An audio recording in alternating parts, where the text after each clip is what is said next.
Ok, allez, on démarre. Un beau titre aujourd'hui. Oui. J'espère qu'on arrivera au bout.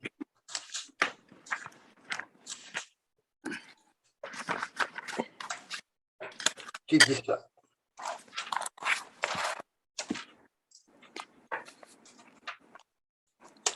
La paracha commence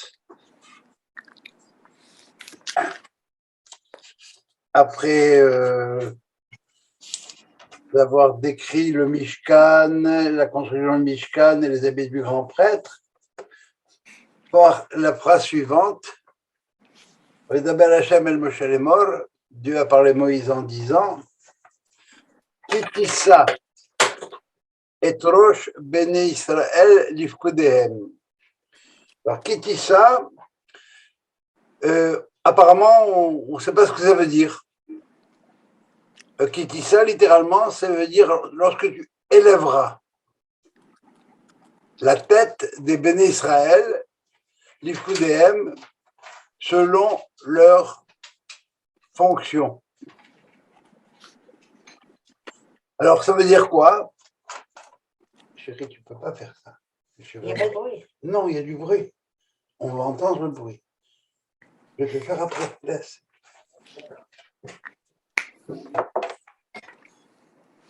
Alors, quand tu voudras élever la tête des Béné Israël, littéralement, traduit tous les traducteurs lorsque tu feras le décompte des Béné Israël. Voilà. L'Ifkudehem, selon leur fonction, Venatenu, ils donneront Ish Kofer Nafsho. Chaque homme donnera le rachat de sa personne, Hachem, l'Ifkudehem pour les contrer.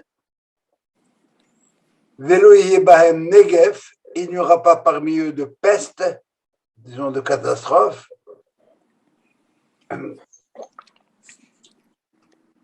Bifkodotem, lors de leur dénombrement. Alors, je voudrais quand même prendre quelques minutes avant ça, avant d'attaquer le sujet lui-même. Je vais prendre quelques minutes pour parler de cette notion de dénombrement. Pour dénombrer, on utilise le terme de élever la tête. Et à chaque fois qu'on parle de dénombrement, on parlera de élever la tête. Nasso et Rosh Bene Israël. Compte les enfants d'Israël, fais le décompte des enfants d'Israël, eh bien c'est élève la tête des Bene Israël. Autrement dit, compter un homme, c'est élever la tête de chacun. Ça veut dire que chacun compte. Et dans Bamidbar, on précise qu'on a besoin de compter. Pourquoi le livre des nombres? Eh bien, pour pouvoir être capable de dire que si je suis en charge d'une mission, Israël doit atteindre un seuil minimum de personnes, tant en quantité qu'en qualité. Et ce qui est indiqué par le terme dans les parachutes suivantes, ça se compte Bemispar Shemot. Bemispar par le nombre, Shemot par le nom. Et là, on a une collusion de principes. On a une collusion de concepts. Le concept, c'est... Pardon? Sur ton écran, te cache la moitié du visage. Est-ce que tu peux le... Voilà, s'il te plaît. Voilà. Là, je suis visible en entier. Parfait. Merci. Merci à toi. Alors, on a une collusion de concepts, le nombre et le nom. Le nombre, c'est impersonnel, c'est quantitatif, c'est déterminé, c'est la froideur des statistiques, si vous voulez, tandis que le nom fait appel au génie individuel, la qualité, la liberté et la conscience morale. Derrière cette expression Bemispar Shemot, eh bien, on retrouve toute l'échelle des êtres, de l'être de nature, l'être mathématique, la détermination absolue, et d'un autre côté, l'être spirituel, la liberté absolue, compter, ça se dit en hébreu, Sefor, sa mère Peresh, qui a la même valeur numérique que le mot non, Shem. Ce qui renvoie une conception moniste du monde. Le nombre, c'est Elohim, c'est la matière.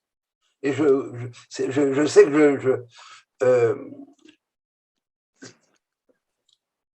j'implique par là un certain nombre de concepts.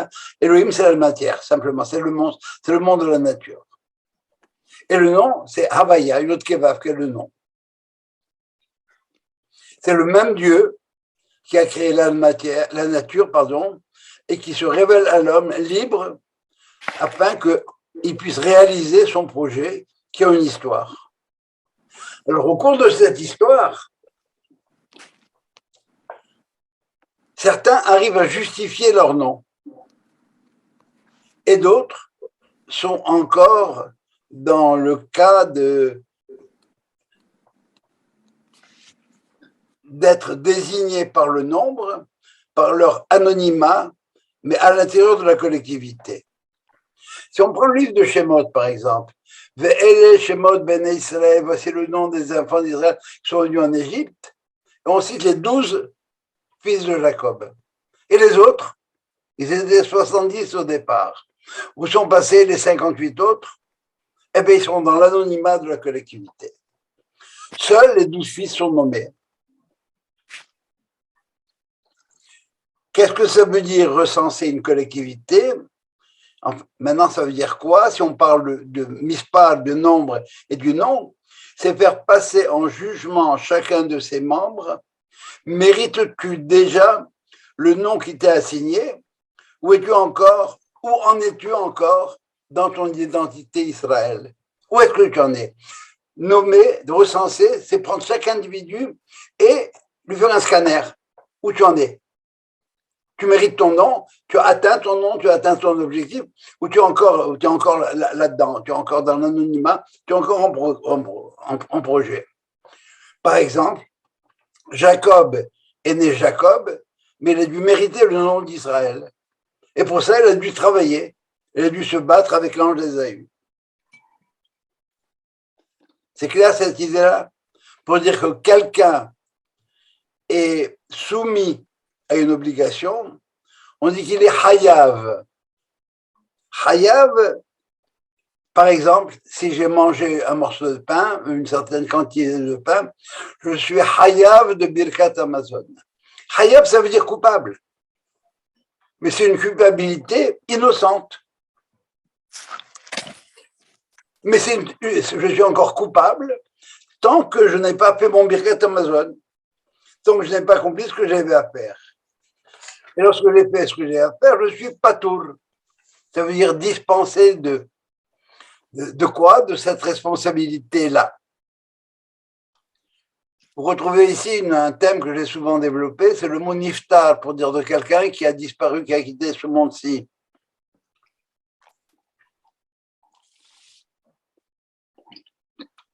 Il est niftar, avec la racine dedans, patour, c'est-à-dire dispensé de ce pourquoi il est venu dans ce monde-ci. Ou bien il est dispensé parce qu'il a fini, ou bien il est dispensé parce qu'il est en train, au lieu de grimper, il est en train de chuter, il est en train de descendre. C'est ça, cette notion de niftar. Pourquoi est-ce qu'on meurt? Parce qu'on a accompli ce pourquoi on est venu au monde. C'est pas plus compliqué que ça. D'où le danger d'une interpellation. Et pour pallier à ce danger, eh bien, on ne compte pas les personnes, mais leur contribution égale pour tous, à ce qu'on a à faire, c'est-à-dire faire en sorte de construire le Mishkan et de participer à ce qu'il y a à faire à l'intérieur du Mishkan. Est-ce que cette idée est claire jusque-là? Vous connaissez le minhag. Quand on veut compter un minyan, on ne dit pas 1, 2, 3, 4. Il y en a qui disent pas 1, pas 2, pas 3, pas 4, mais il y a plus facile que ça. On prend un verset qui contient 10 mots et on compte avec chacun, Oshia, Et, Amecha, etc. Alors à ce moment-là, s'il y a un danger à compter, bon, on a vu qu'il y a une nécessité, c'est vrai. Mais s'il y a un danger à compter, eh bien, pourquoi on compte? À cause de cette nécessité. Qui dit ça et l'ifkudehem, selon leur fonction. Ils ont quelque chose à faire. Chaque individu a une fonction à l'intérieur du clan d'Israël. Donc, dans chaque dénombrement, il y a une dimension laudative, positive. Je compte. Et je compte comme individu. Je ne suis pas un anonyme perdu dans la masse, comme on fait dans les recensements du Canada. Bon, ça va être un numéro. C'est des numéros qu'on prend. Non, il y a une dimension laudative et dangereuse. Pourquoi? Parce que je suis jugé. Et c'est le double sens de l'asset roche, élever la tête.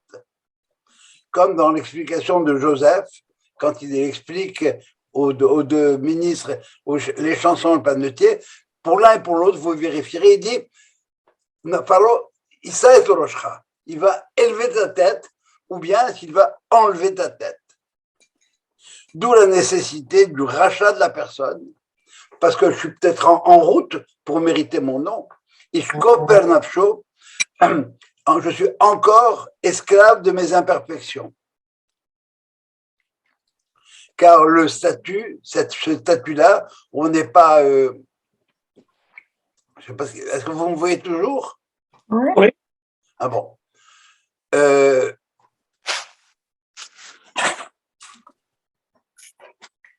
suis encore dans cette dynamique où je dois atteindre ce que je dois atteindre et je suis encore esclave de mes imperfections.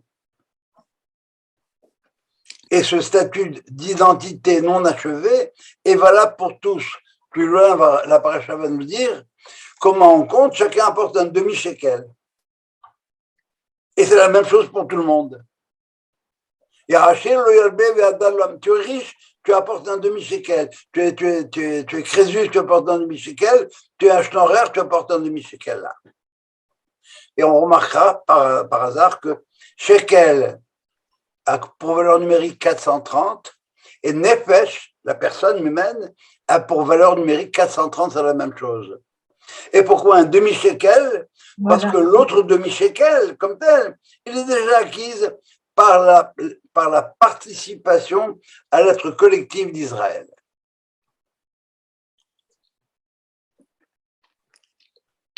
C'est bon ça? Parce que pourquoi? Parce que Kol Israël, quand ils sont ensemble, Yashem Halek et Olam Haba, ils ont déjà une partie en eux, le fait qu'ils soient Israël, qui est déjà réglé. Voilà pour la première partie de ce que je voulais vous dire sur la notion de dénombrement. Le danger du dénombrement et la nécessité du dénombrement. Est-ce qu'on est assez nombreux? Ou bien, sinon, bien, il y a un problème. Et puis, le danger, c'est que je fais partie de ce nombre-là, mais est-ce que vraiment j'en fais partie complètement? Ou je suis en apprentissage, je continue à faire que. Question par rapport à ça ou pas? Non. Alors. Mais c'est à partir de la moitié de ce shekel-là que tu comptes, que tu fais le dénombrement. Tu dis que l'autre partie, elle fait partie déjà de l'entité, de la communauté. Pourquoi je ne donnerais pas un shekel entier pour acheter ma personne? Parce qu'il n'y a qu'une moitié de cette personne-là qui a besoin d'être achetée. L'autre, elle est déjà acquise parce que je fais partie du clan d'Israël. Que tu sois un juif, que tu fasses partie du clan d'Israël comme tel, eh bien, ça, c'est déjà quelque chose qui t'est acquis. Tu n'as pas besoin tu n'as pas de faute par rapport à ça. Par contre, l'authenticité de ce que tu dois être dans le clan d'Israël, celle-là, tu ne l'as pas encore acquise. Alors, c'est ce demi-là qu'on compte. On fait la somme et on divise par 2 et on multiplie par 2 pour avoir le compte total. C'est bon jusque-là? Oui. Alors, Venatenu Ishkofer Nafsho, chacun donnera sa participation. au moment du dénombrement. Pourquoi? Velo yebahem negef bifkod otam. Il n'y aura pas parmi eux negef de peste, de calamité pendant le dénombrement. Et je vais expliquer en quoi le dénombrement était délicat, était dangereux. Et ce fameux Negev, Veloyebem Negev Bifkodotam, Rashi va nous dire très tranquillement, comme si ça allait de soi, Shaminyan Sholet Bo Ain Hara. Voilà. Parce que dès qu'on a un compte, dès qu'il y a un décompte, eh bien, il y a un risque de Ain Hara. Alors, pour justifier le titre, Ain Hara, ça ne veut pas dire le mauvais œil. C'est pas Ain Ra'a. Ain Ra'a, ce serait le mauvais œil. Ain Hara, c'est l'œil du mal. L'œil qui peut provoquer un mal. Et on se posera la question, est-ce que ça existe vraiment ou pas? C'est pas discutable. C'est pas un objet de croyance ou non. C'est une donnée de l'existence. Si tu ne crois pas, tout bad. Mais c'est là. Jamais est-ce que les Chachamim n'ont discuté si le Ain Hara, c'était une réalité ou un fantasme ou une superstition. Exemple. Tous les matins dans la prière, il y a écrit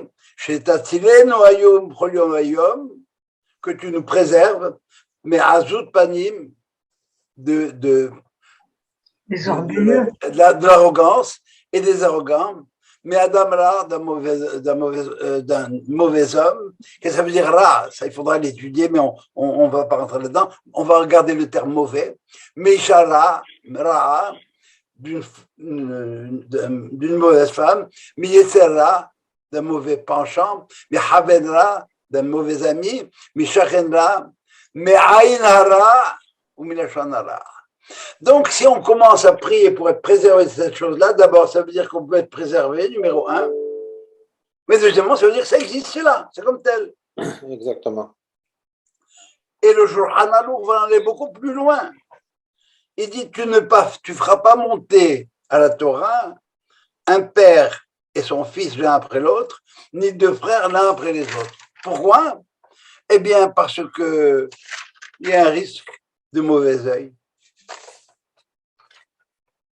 Dans le Talmud, on nous dit que si deux hommes, A et B, ont ensemble un champ commun et qui décident de se séparer, eh bien, ils doivent élever un mur entre les deux champs. Pourquoi? Pour ne pas qu'il y ait l'œil de l'un vers l'autre. On raconte une histoire magnifique de Rabbi Yohanan qui était très beau. Et il se tenait à l'entrée du mikvé. Et bien on lui a demandé pourquoi tu fais ça? Eh bien, il a dit simplement parce que lorsque les femmes vont venir faire leur tevila, quand elles tomberont enceintes, elles auront de beaux enfants, beaux comme moi. Qu'est-ce qu'on voit de là? C'est que bon, l'œil, ça peut avoir un effet quelconque. Alors ses collègues lui ont dit, dis-moi à toi, tu n'as pas peur du Ain Hara? Il a dit, ah non, moi je suis descendant de Yosef. Et le mauvais œil n'a pas de prix sur moi. Et le Talmud va passer son temps à essayer quoi? À essayer de savoir comment est-ce qu'on sort de ce problème-là.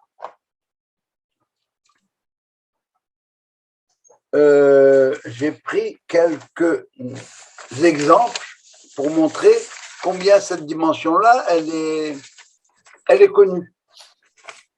Elle est connue de tous.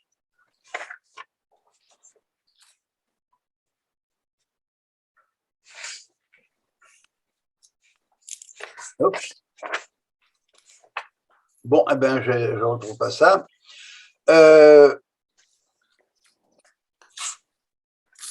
Comment ça marche? C'est quoi cette histoire du SRR? Du Ain Hara? Alors, assez rapidement, parce qu'on pourrait parler des heures sur chaque sujet là, je voudrais vous dire que c'est quelque chose qui marche vraiment. Ça existe. Et il y a une première approche qui serait une approche mécanique.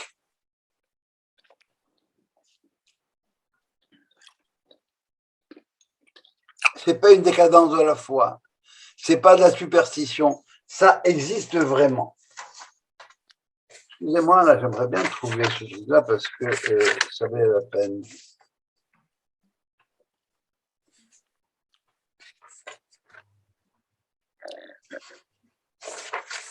Voilà.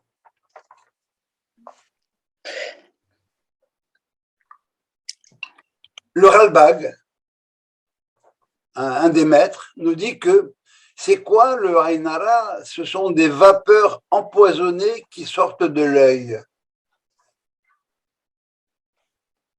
Autrement dit, avec la physique, on ne discute pas. Pour lui, il y a des vapeurs empoisonnées qui sortent de l'œil. Qu'un jet sort des yeux pour brûler son prochain ou ses possessions. Et selon la méchanceté de la personne, ces jets qui sortent sont de plus en plus mauvais, de plus en plus pernicieux.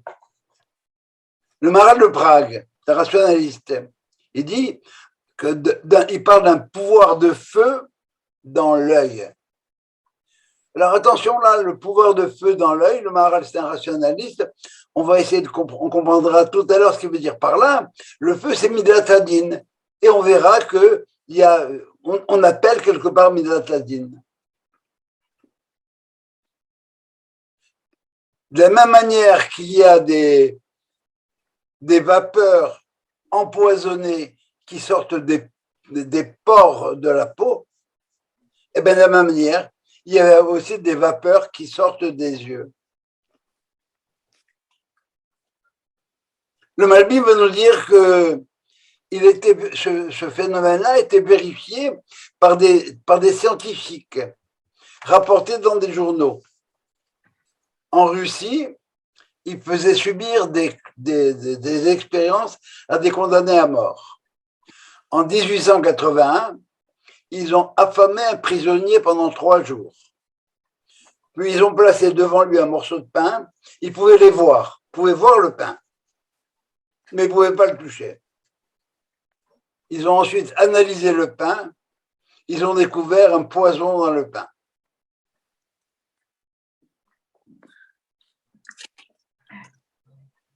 Il y a Rav Michel Veil qui dit que c'est quelque chose qui était importé. Mais c'est ainsi, c'est comme le magnétisme. On ne peut pas l'expliquer. Et on explique maintenant que à la venue du Messie, eh bien, il n'y aura plus de mauvais œil. Pourquoi il n'y aura plus de mauvais œil? Eh bien, parce qu'il n'y aura plus de rivalité entre les hommes. Tout simplement. Ça veut dire quoi, ça? Ça veut dire que la référence classique du Pirkei Avot, c'est la suivante. Rabbi Yoshua nous dit Ain hara, Yetzer hara, ve sinat abeliot, motzi'im et ha'adam min ha'olam. Il met dans le même paquet l'œil mauvais, je dirais Ain hara maintenant, Yetzer hara, le penchant mauvais, et sinat abeliot, la haine gratuite, la haine des uns des autres, font sortir l'homme du monde. On n'analysera pas ça en détail, mais qu'est-ce que c'est cette notion de ra comme telle? Eh bien, cette notion de ra, c'est la volonté de tout s'accaparer. On remarque avec Rabbi Yoshua ici qu'il y a une notion morale. Quelqu'un ne peut appliquer que le Ain hara que s'il a quelque chose contre son prochain. Ça veut dire que si le problème de morale entre lui et autrui n'est pas réglé du tout. Il s'exclut de la... Il sort du monde civilisé, du monde tel que le Créateur aurait voulu que le monde fonctionne. Simplement. Alors, excuse-moi, c'est pas aussi l'envie et la convoitise? Le Yetzer hara provient à la fois de la jalousie et de l'envie. C'est ça, d'un certain côté, si tu veux. L'envie, c'est que je veux avoir ce que toi tu as, C'est ça. Et la jalousie, je ne veux pas que tu aies quelque chose parce que moi, je ne l'ai pas. C'est ça l'envie et la jalousie. Et c'est encore le problème que j'ai, moi, par rapport à toi. C'est quoi la notion de Ra? Le Ravachak l'explique. C'est quoi le Ra? C'est Ratson Lekabel, la volonté de recevoir. Qu'est-ce qu'il a dit Dieu? Shalom, Borera. Il a créé quelque chose qui est mauvais. Pourquoi? Parce qu'on est coupé de la source. Je vais revenir tout à l'heure. Alors, assez rapidement, je vais vous proposer différentes approches qui sont non exclusives les unes des autres pour voir comment ça fonctionne. Approche psychologique. Les yeux ne sont pas des organes comme les autres. On les appelle le miroir de l'âme, les interprètes du cœur, et constituent un moyen silencieux et impalpable de communication. Un clin d'œil, un regard, comme dirait Gad Elmaleh, je lui ai relancé un de ses regards. C'est bien clair que vous regardez quelqu'un d'une certaine manière, c'est le body language de l'œil, du visage. Et la manière dont vous regardez quelqu'un, vous avez tout compris. Tu as vu comment il m'a regardé?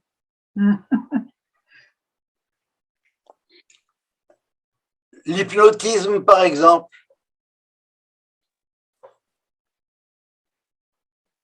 Ça illustre parfaitement le pouvoir étonnant des yeux. Fais attention, on te regarde. Ou bien si je sens que quelqu'un me regarde, eh ben, je vais faire attention. Et si on me regarde, je risque de perdre mes moyens à un certain moment. Donc déjà, on voit déjà le pouvoir des yeux. Et ça, c'est pas discutable. C'est une réalité. Avec les yeux, je passe un message. Il y a une autre approche qui est une approche mystique. Toutes les âmes sont solidaires les unes des autres. Pourquoi? Elles font toutes partie du même bloc parce qu'elles émanent de la racine. Celui qui a un Aïnara, pour l'autre, c'est pas ce que l'autre a ou n'a pas, etc. C'est l'autre qui supporte pas. Et comme on fait partie du même bloc, alors si moi je supporte, si l'âme mon âme à moi ne supporte pas l'âme d'autrui, eh bien déjà ça perturbe le système. Il y a un problème avec ça.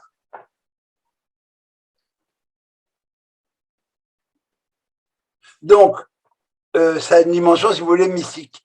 Il y a quelque chose qui va être là-dedans.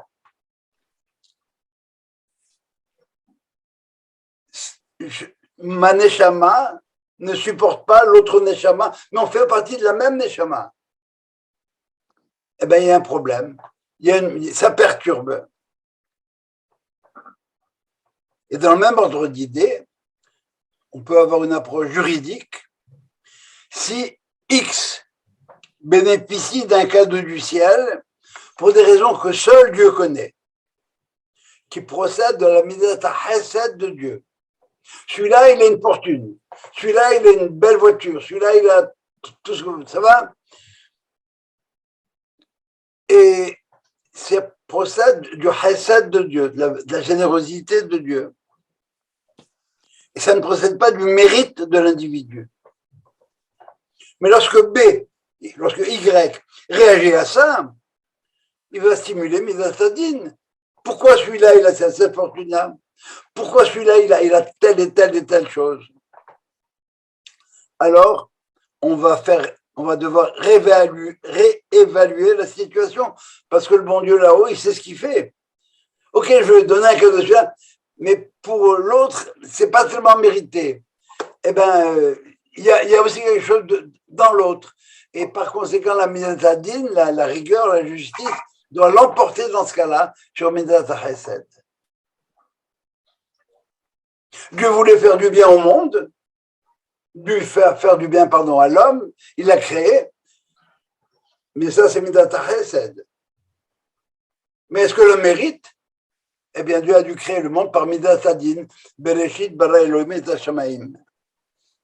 Et plus encore, si ce monsieur qui a ces bonnes choses a une attitude ostentatoire, même en l'absence d'un spectateur, je me mets devant la glace, oh, je suis beau, oh, regarde, ce costume me va à merveille, je m'aime.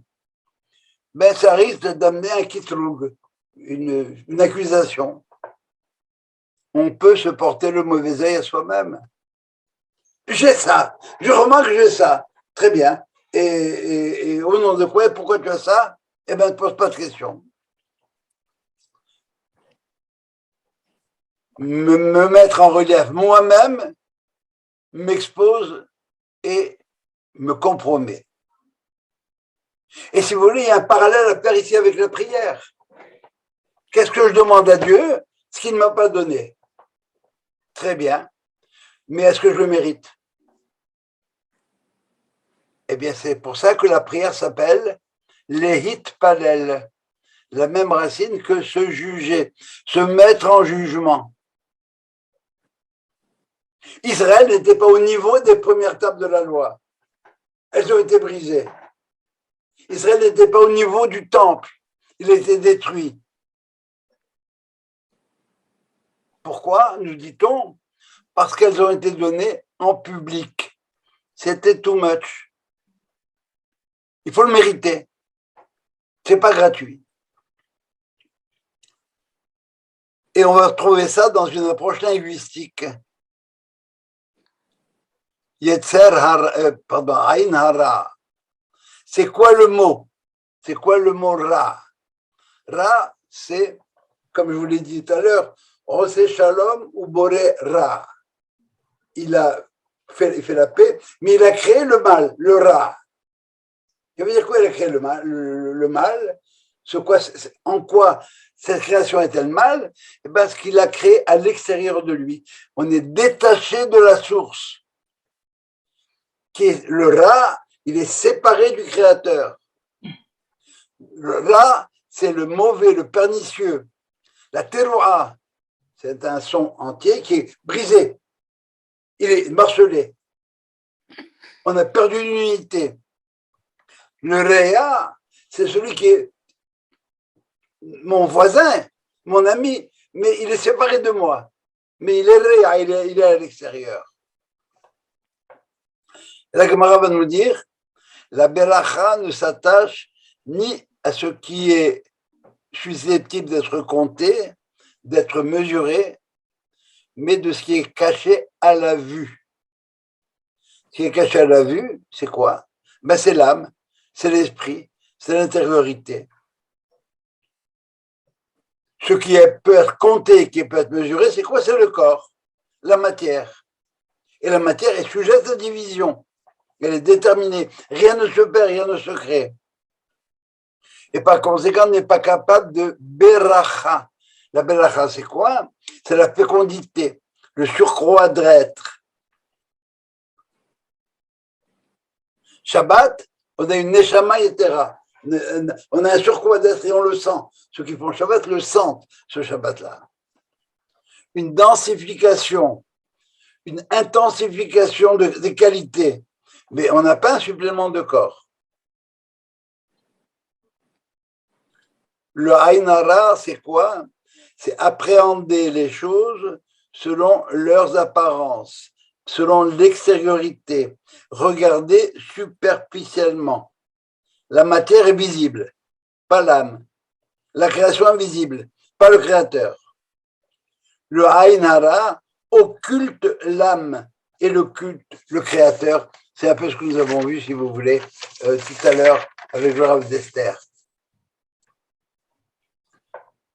Même s'il s'agit du propriétaire ou de moi dans ma vision de moi, des parents pour leurs enfants, attention à ne pas s'accrocher aux réalités et paramètres physiques. Parce que la beracha, envoyée du ciel, risque de dévier de sa trajectoire. Quel est le remède? Alors, il y a plusieurs dimensions. Le Rav d'Esther dit la chose suivante. ils disent, pardon, le Rav Moshe Feinstein, dans ses responsables, il dit la chose suivante, il ne faut pas trop s'exciter du Aïn Hara. Pourquoi? C'est parce qu'il y a un principe qui dit Man de lo capidlo, captinan me'alav. Celui qui ne s'en soucie pas, eh bien, ça ne l'atteint pas. Et c'est un peu, si vous voulez, la plupart des talismans qu'on peut avoir contre la Aïn Hara.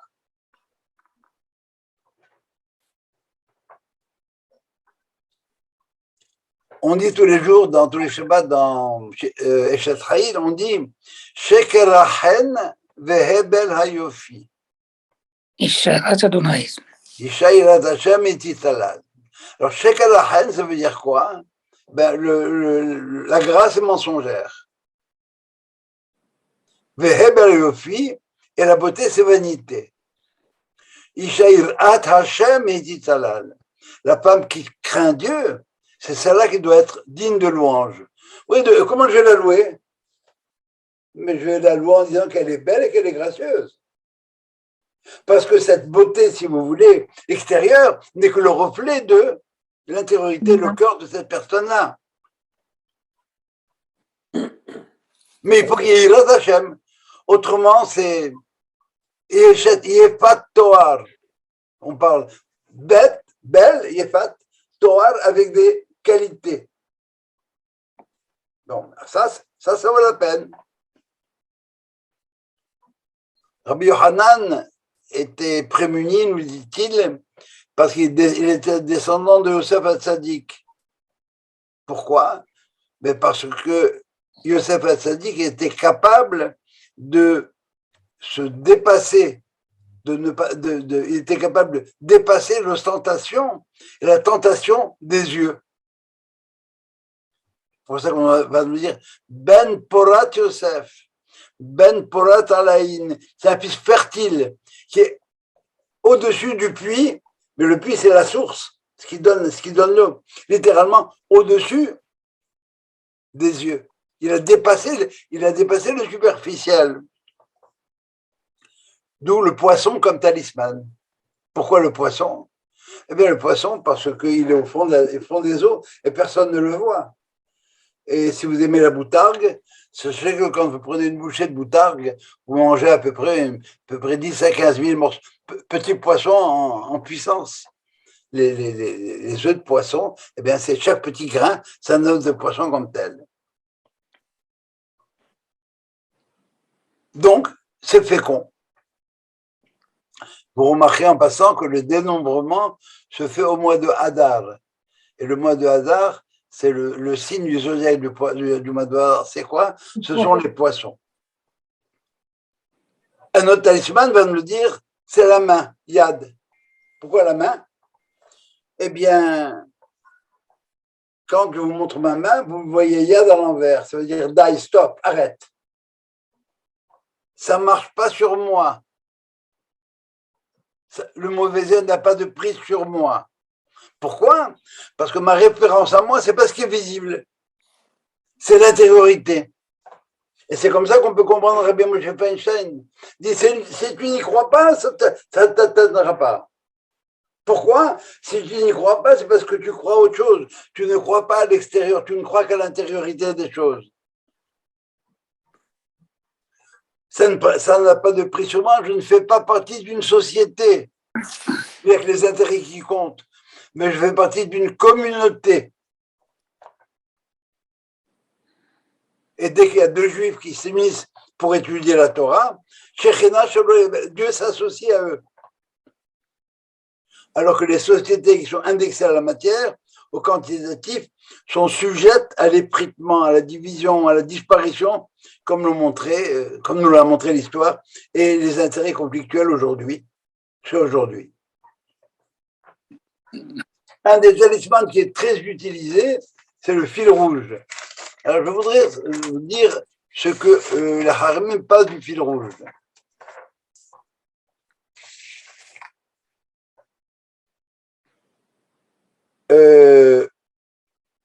Une État dit que c'est autorisé car c'est un mina qui date de plusieurs générations.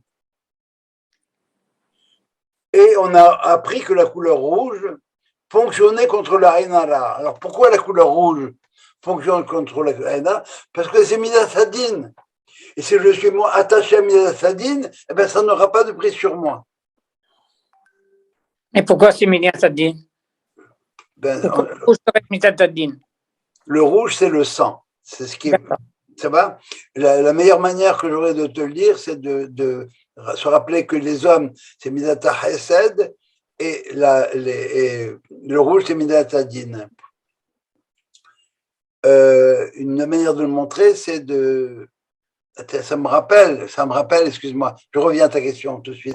Aristote disait que si une femme, au début de ses menstruations, regarde un verre d'eau transparent, dans l'eau, on trouvera des traces de sang. C'est Aristote, c'est personne d'autre. Ça va? Je reviens à Moïse. Alors, le sang, c'est ce qui fait fonctionner le monde comme tel. D'accord? Et les femmes sont de l'ordre de Midatadine parce que dans leur capacité d'enfanter, de procréer, eh bien, ça ne se fait qu'un jour par mois. La pompe ovulaire n'est valable qu'un jour par mois. Donc, c'est une rigueur. Tandis que chez l'homme, eh bien, le spermatozoïde est créé en permanence et la capacité de donner, le chesed, la générosité, c'est défini de cette manière-là. Mais la femme, c'est quoi la femme? C'est celle qui est elle reçoit, elle emmagasine, elle prend et elle organise. Tandis que l'homme, c'est mashpia, il donne. On retrouve ça dans les rapports homme-femme. L'homme donne et la femme reçoit, mais ce qu'elle a reçu, elle est capable de le faire fructifier. L'homme, il donne non-stop.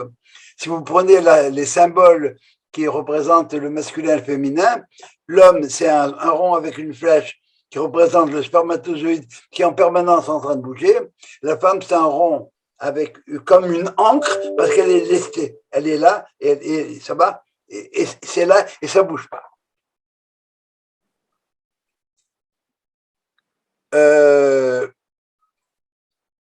On recommande de mettre un fil rouge sur la poussette du bébé. Pourquoi? Même parce qu'on va porter l'attention sur la poussette du bébé. Pardon, on va porter l'attention sur le fil rouge qui attire et pas sur le bébé comme tel.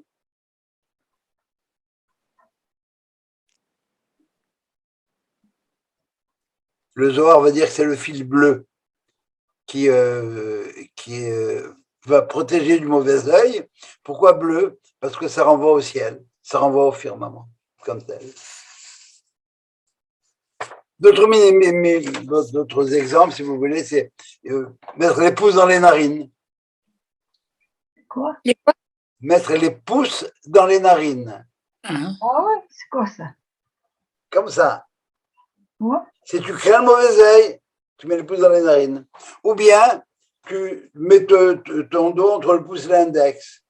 Ou bien, tu accroches ton pouce avec l'autre main et tu dis Kulanu bene Rachel imenu. On est tous des enfants de Rachel. Pourquoi des enfants de Rachel? Ben parce qu'elle a eu la générosité de donner sa sœur à son mari. Est-ce que c'est pour ça qu'au Kever Rachel, quand on rentre, on nous donne un fil rouge? Ben, pas seulement au Kever Rachel, à peu près partout. Quand tu arrives au Kotel Kotel et tout ça. Mais tous les gens que tu vois, combien de personnes tu vois avec des fils rouges dans la main? Ça, il y en a des dizaines partout. C'est pas seulement au Kever Rachel. Hein. On trouve ça au Kotel, etc. Bon, ben, ils te donnent quelque chose. Bon, alors, on y croit, on n'y croit pas. Exactement. Pardon? Exactement, à l'entrée du Kotel. Et à même donc, oui, absolument, oui, c'est clair ça. Alors, de tout ce qu'on voit, tout ce qu'on a vu là, et on l'a vu très rapidement, bien sûr, on réalise que c'est une réalité. Quand les Haramim nous disent c'est une réalité, il y a des rayons qui sortent des yeux, c'est vrai qu'il y a des rayons qui sortent des yeux, mais je ne les vois pas, ces rayons-là. Mais je vois l'effet qu'ils ont sur moi. Quand vous mettez un aimant à côté d'un morceau de fer, vous voyez bien que le fer va être attiré par l'aimant. Ça s'appelle le magnétisme. Mais vous ne le voyez pas, on ne l'explique pas. Il y a cette dimension, elle existe, c'est une réalité. Il n'y a rien dans le monde qui soit complètement gratuit, comme ça. Chaque chose est calculée et va avec tout le mécanisme de la création. C'est la volonté du créateur, c'est comme ça que ça marche. Pourquoi ça marche comme ça, comment ça marche, on peut avoir une idée. Vraiment, vraiment, qu'est-ce qu'il y a au fond, on ne sait pas. Mais il y a une chose qu'on sait, c'est que grâce à la morale, on peut y échapper. Qu'est-ce que ça veut dire je n'y crois pas? Je ne peux pas dire, je ne mets pas le droit de dire je n'y crois pas. Je prie tous les jours pour que ça ne m'atteigne pas. Mais je dis que je n'y crois pas, ça veut dire que je ne crois pas que ça va m'atteindre à moi. Pourquoi ça ne m'atteindra pas à moi? Parce que je suis en règle avec moi-même. Parce que quand on va me compter dans le minyan comme tel, quand on va me compter là-haut, eh bien, où j'en suis de mon nom à moi, ben, je suis sur la bonne voie. Même si je ne suis pas encore arrivé. Mais toutes mes qualités, tout ce vers quoi j'aspire, c'est d'arriver à cette chose-là. Et l'autre comme tel, eh bien, je sais que je veux recevoir. Pourquoi je vais recevoir? Je veux recevoir un maximum. Pourquoi je veux recevoir un maximum? Pour pouvoir donner un maximum et pas pour pouvoir thésauriser cette chose-là. Alors, ce qu'on voit, c'est que ce que les Haramim nous disent, encore une fois, ça existe, c'est là, mais tu peux t'en prémunir. Mais c'est là. Comment ça fonctionne? Je t'ai déjà expliqué comment ça fonctionne.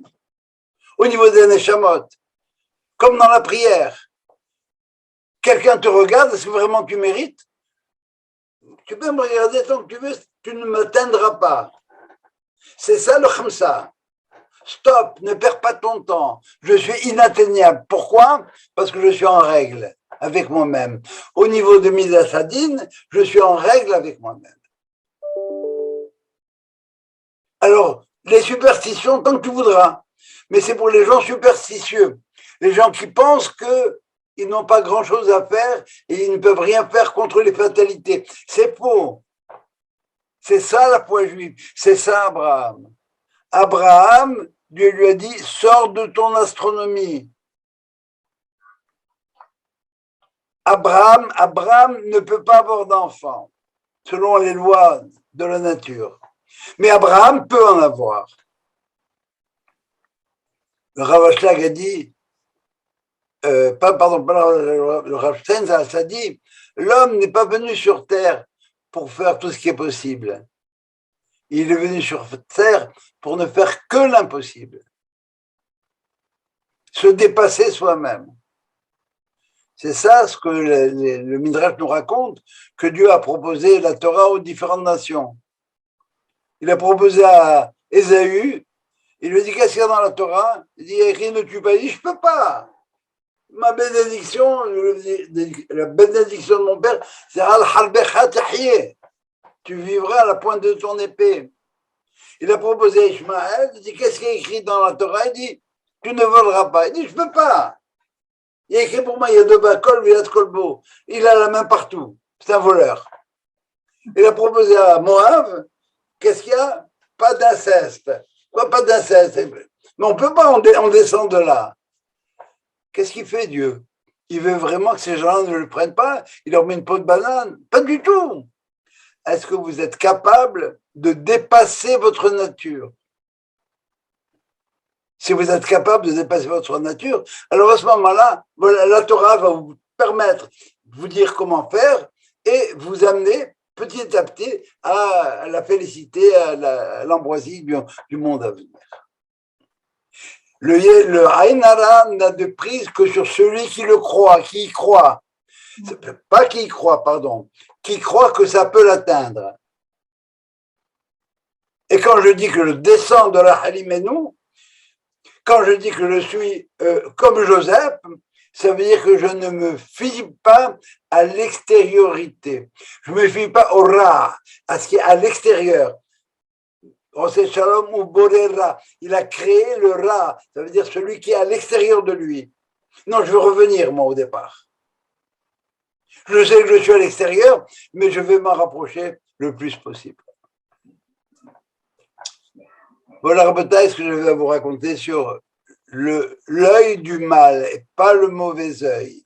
C'est l'œil qui peut apporter le mal, l'œil qui peut amener le mal. Pourquoi?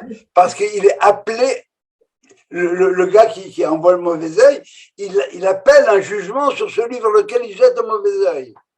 Mais si je n'ai pas peur du jugement, Baruch haba, tu peux, vas-y, tu veux m'accuser de telle et telle chose, j'ai quoi répondre.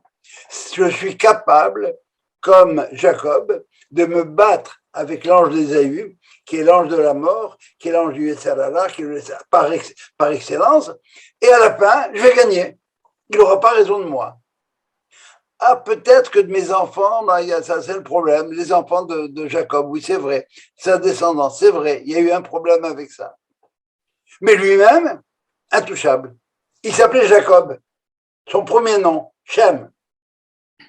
Et il a mérité le monde d'Israël. Mais pour ça, il a travaillé. J'ai une question. Et quand on fait le Ein Hara à l'insu de l'autre, comment est-ce qu'on peut se défendre? Je ne comprends pas la question. Par exemple, tu as une personne, quelqu'un d'autre la regarde, lui envoie ce mauvais regard, mais elle n'en est pas consciente. Très bien. Alors, ça veut dire que si elle est en règle avec elle-même, si elle est vraiment au sens de descendante de Joseph, ça va? Oui. Si elle est vraie, bon, à ce moment-là, ça n'aura pas de prise sur elle. Mais on n'est pas tous des descendants de Joseph.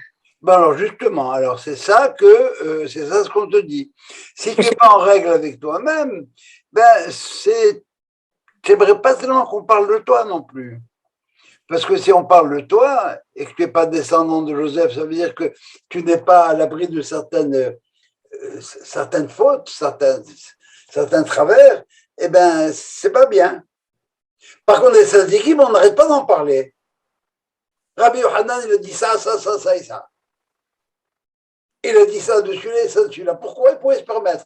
Parce que l'autre là-bas, eh ben, on ne le juge pas. Tu comprends? Et si on le juge, on ne peut que se lever et applaudir. Il est patour. Le problème, c'est de ne pas s'envoyer le Haïnara à soi-même en même temps. Hein. C'est une idée importante, celle-là. Oh, ma bagnole, comme elle est belle, je la regarde, je suis oh, extraordinaire cette bagnole que je viens de me payer. Pas besoin de le montrer aux autres, même pour moi. Ah bon, c'est ce qui compte pour toi, c'est la Maserati. C'est quoi la neshama de la Maserati? Qu'est-ce qu'elle a? Et pourquoi tu veux une Maserati, toi? C'est ça ce qui est important dans ta vie, la Maserati? Ah bon? Non, donc à l'extérieur. Tu as morcelé. Non, vous pouvez faire les regards que vous voudrez. Ok? C'est vrai que pour moi, si la Maserati, c'est fondamental. Bon, eh bien, ça dépend pourquoi c'est fondamental. Si je suis un rabbin, je dois être bien habillé parce que je dois donner l'image de quelqu'un pour lequel l'esthétique, ça compte. Mais l'extravagance, c'est pas la même chose. J'ai besoin d'une voiture propre, en bon état, confortable. Oui, parce que c'est ça bien vivre aussi. Mais attention, ma vie elle s'arrête pas là.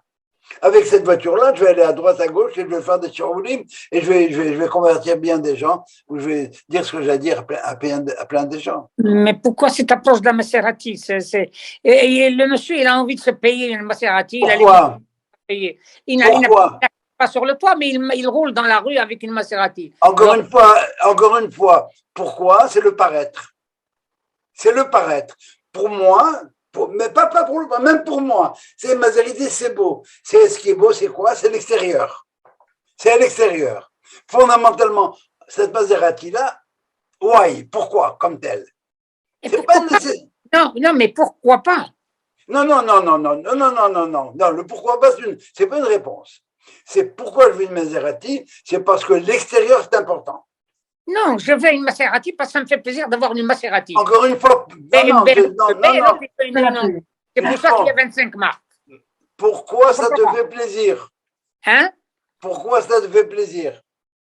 Pourquoi ça me fait plaisir? Parce que j'ai envie de conduire une Maserati. Tu as toujours pas répondu, Moïse. Tu n'as pas répondu. Ce qui est important, tu as envie de conduire une Maserati. Est-ce que vraiment la conduite de la Maserati, au point de vue sportif comme tel, c'est fondamental à tel point que tu ne puisses pas le faire avec une autre type de voiture? Je peux faire avec celle-là ou avec la celle-là. Non. C'est sûr qu'on peut faire la même chose, même avec une 2 chevaux. Je vais aller au travail et je vais revenir.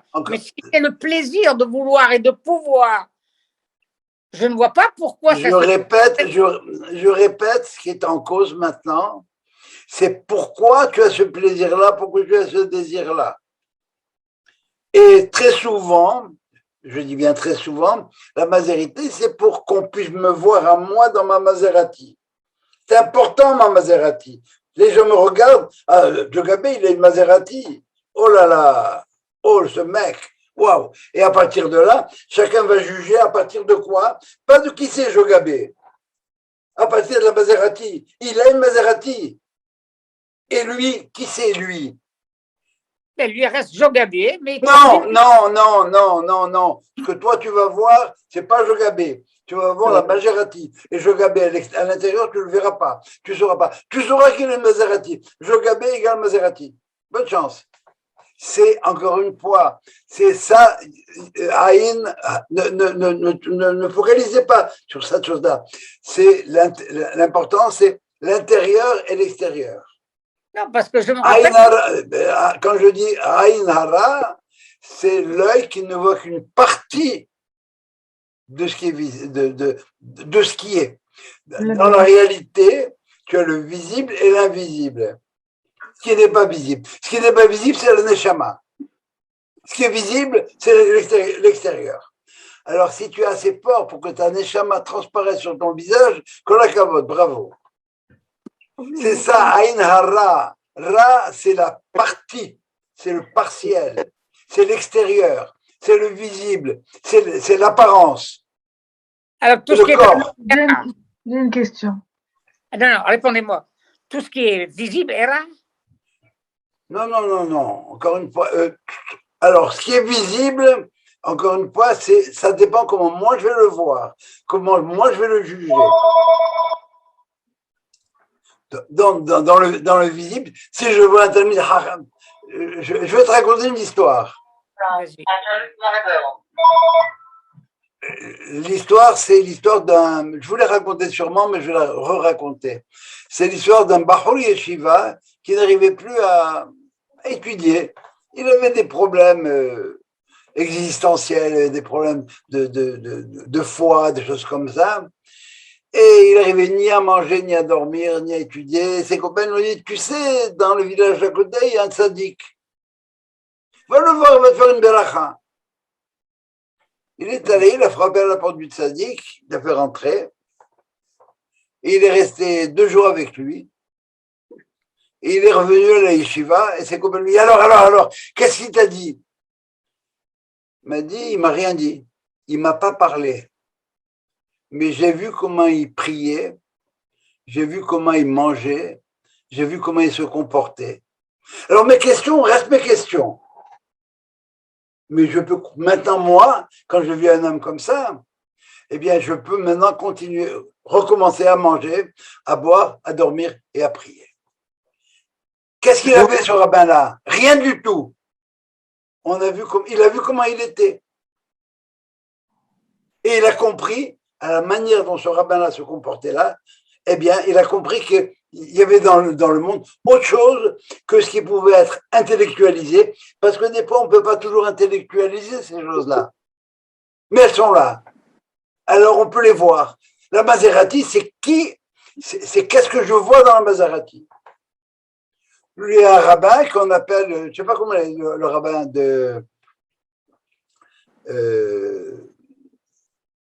Voyons. On l'appelle rabbin Armani. C'est du rabbin. C'est comment le rabbin de Chabad qui a construit la grande. Fine. Non, c'est pas Fine. Non. Rabbin Weiss, je crois. Non, même c'est même pas. Son nom va me revenir. On l'appelle rabbin Armani. Il est toujours sapé à 4 épingles. Mais je peux vous garantir qu'il n'a pas demandé à Armani de lui faire son costume. Il est à 4 épingles. Pourquoi? Ben parce qu'un rabbin, c'est important l'apparence. Mais on ne s'arrête pas là.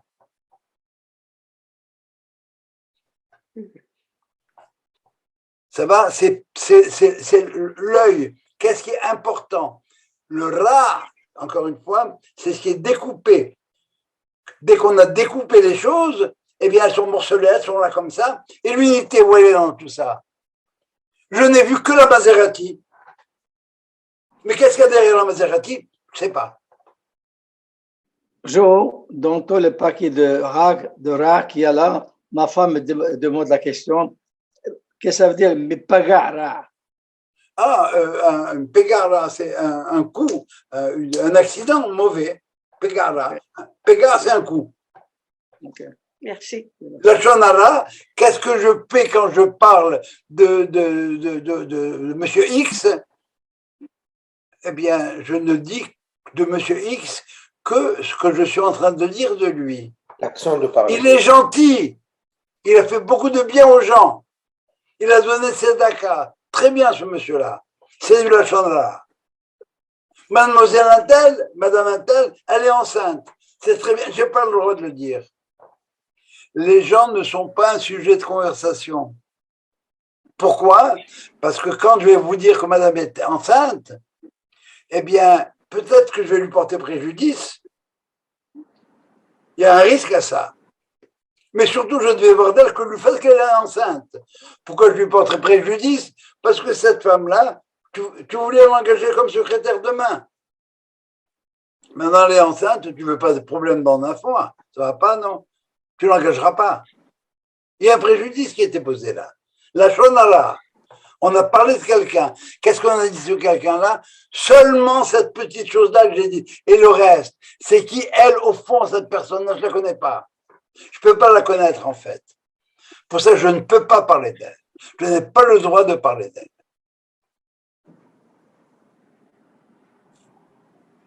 Ça va?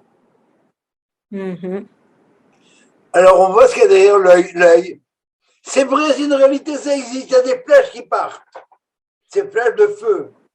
Les flèches de feu, elles s'appellent quoi? Ben, elles s'appellent là-haut, le din.